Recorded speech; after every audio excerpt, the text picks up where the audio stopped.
Research shows cutting everyone off hurts more than it heals. Your nervous system doesn't relax. It stays stuck in survival mode long after the silence begins. That's the part nobody warns you about. Picture it. One day, the notifications stop. No fights, no goodbye, just quiet. And the question that traps you, are they strong for walking away or broken for needing to? Let's walk through 7 uncomfortable truths, because the answer hides inside the next one. 1. Disappearing never starts suddenly. It builds slowly. Ignored boundaries, small betrayals, quiet anger stacking like unpaid debt. By the time they vanish, the decision is already old. The silence looks dramatic from the outside, but for them, it feels overdue. Savage truth. People who vanish often stayed too long.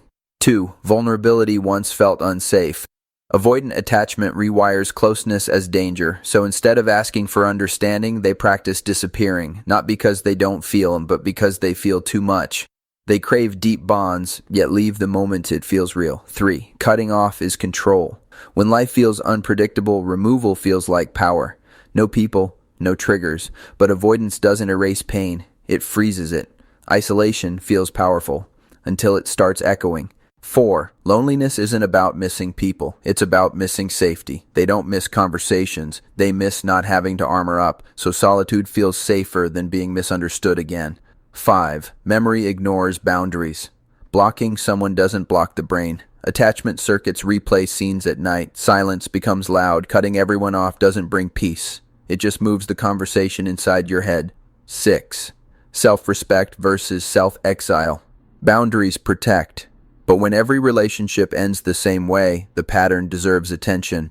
Shrink your world too much, and safety becomes a cage with clean walls. 7. Growth begins when silence stops being the answer.